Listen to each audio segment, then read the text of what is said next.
Howdy y'all, I'm back from the south. Today I am going to share 10 words or concepts I think are important to a well-balanced, positive life. The first one is romance. Try to find some kind of romance in your life, and this doesn't necessarily have to be with another human being or whatever. It can be just something you're really passionate about, or just finding that euphoric joy in something or someone is a really great experience to have that feeling. Next is hope. Never forget to hope. What other force keeps us going every day? I really think hope is an important force in our lives, whether we can recognize it or not. Is have fun. Try to find fun in everything you do, whether it is clipping your toenails or doing that thing at your job that you freaking hate. But try to find some kind of enjoyment in everything you do, and that can even be like sick enjoyment. But just try to always keep an element of fun in your life. Next is respect.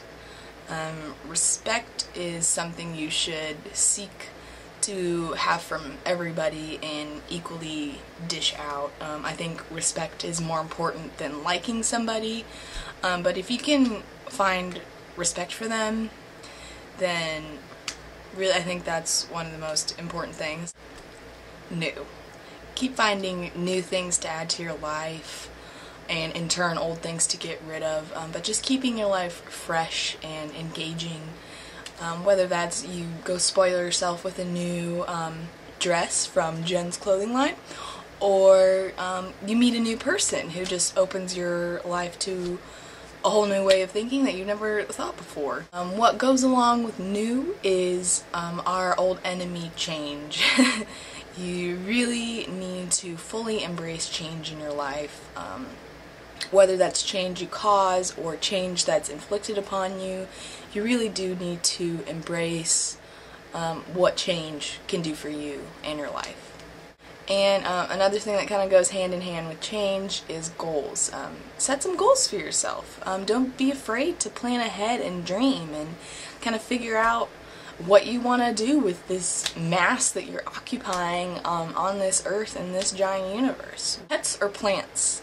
I think having something that totally depends on you, no matter what, really is a good test of your character, and to just kind of see who you are and how you nurture things. So sometimes it's not always practical to have a pet, but plants are also a good alternative to just have something outside of yourself to cultivate and grow, and there's lots of really important life lessons in caring for a pet or a plant.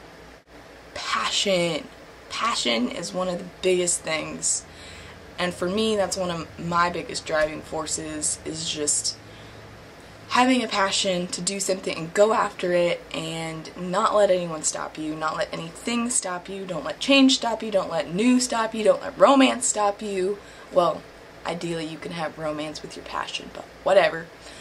But just something that is just so intrinsically important and connected to your being. If you can find that in your life and do it to the fullest, I commend you, because a lot of people aren't able to utilize their passion in their life, and I think it's really important to be passionate about what you do, whether that's your job, the people you're around, your hobbies, whatever. You just have something that you're passionate about, and ultimately it's nice to find people who are equally passionate about the things you're passionate about. And last but not least is allow/forgive. I think it's really important to allow yourself to let things to happen to you, allow change to happen to you, allow romance to happen to you, allow hope to happen to you. If you keep putting up these blockades, you're never going to experience change, you're never going to experience progress in your life.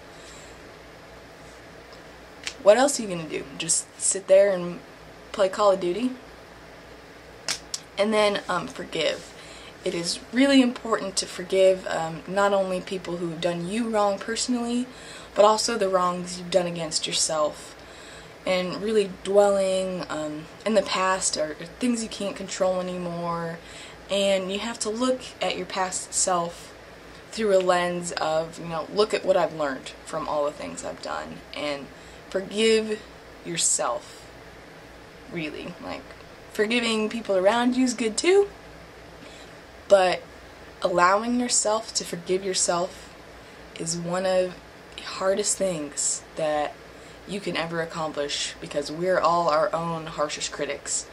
And if you can learn to forgive yourself in a healthy way, then all those other 9 tenets that I've mentioned will just fall right into place. Yeah, so that's what's really important to me and what I tend to steer my life around. I hope it helps, and I will see you next week.